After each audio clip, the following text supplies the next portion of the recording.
Hallo zusammen. In diesem Video schauen wir uns den Xentfil-Wareneingang an, beziehungsweise wir werfen einen genaueren Blick darauf, wie ich bestellte Ware in Xentfil dann auch tatsächlich einlagern kann. Der Weg führt uns zunächst in die normale Paketannahme. In dieser Paketannahme kommen wir zunächst einmal auf diese globale Liste, die erstmal sämtliche Adressen listet, die in Xentfil überhaupt vorhanden sind und der wir entweder schon einmal Ware geschickt haben, die uns also Ware zurückschicken könnten, oder von denen wir aktuell in Erwartung von Ware sind. Wir können hier filtern auf Lieferant fehlt, dann erhalten wir eine Auflistung genau der Lieferanten, die uns aktuell Ware schuldig sind oder eben uns Ware zugeschickt haben in dem Moment, die wir einlagern möchten. Der Weg ist dann der, wir öffnen diesen Eintrag und kommen dann zunächst auf die sogenannte schnelle Paketannahme. Die schnelle Paketannahme ist, wie der Name schon sagt, die schnellste Variante, schlichte Lagerartikel in Xentfil einzulagern. Wir haben hier sämtliche offenen Bestellpositionen, die sich aktuell in der Xentfil-Instanz finden und können hier für jede dieser Positionen sagen, welche Menge ist denn tatsächlich nun gekommen und die entsprechenden Werte hier eingeben und dann auch gesammelt einlagern, wenn wir hier unten auf Paketinhalte ist erfasst klicken.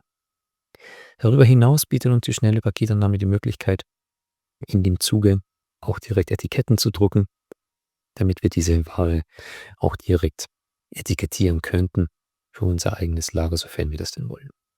Wenn wir diesen Weg gehen, nicht vergessen, hier unten muss ein Drucker ausgewählt sein, damit Xentfil auch weiß, auf welchen Etikettendrucker diese Labels ausgeworfen werden müssen. Daneben haben wir die klassische Paketannahme. Was genau ist jetzt der Unterschied? Die erste Ansicht ist sich erstmal sehr, sehr ähnlich. Auch hier haben wir eine Liste aller offenen Positionen. Der Unterschied ist aber genau der, dass immer, wenn ich Metadaten nochmal hinter den Positionen erfassen möchte, zum Beispiel Chargen, Seriennummern, Mindesthaltbarkeitsdaten, ich zwangsläufig über diesen Dialog gehen muss. Denn die schnelle Paketannahme wird keine tiefergehende Abfrage hinter den Artikeln ausführen. Sie hat also keine Möglichkeit an Erfahrung zu bringen, welche Charge oder welches MAD wurde denn hier überhaupt an uns geschickt. Anders verhält sich eben diese Paketannahme hier. Auch hier kann ich zunächst mal die Menge eintippen, die gekommen ist. Danach klicke ich auf Zuordnen und komme direkt in den klassischen Einlagerungsdialog, den ihr in Xentfil an verschiedenen Stellen findet. An dieser Stelle werden jetzt eben genau diese Metadaten abgefragt. In diesem Fall müssen wir eine Seriennummer eintippen, damit wir diese Ware einlagern können. Wir geben noch einen Lagerort an, damit Xentfil auch einen Zielort hat und klicken auf Einlagern. Damit ist diese Position abgeschlossen und verschwindet dann auch direkt aus dieser Liste, sofern sie vollständig eingelagert wurde. Die Liste hier gibt uns außerdem noch die Möglichkeit, Ware zu erfassen, von der Xentfil gar nicht weiß, dass sie in Zulauf ist. Also Ware, die schlichtweg der Lieferant hinzugefügt hat, seinem Paket, sei es nur aus Versehen oder Absicht. Solche Artikel lassen sich hier nochmal manuell erfassen.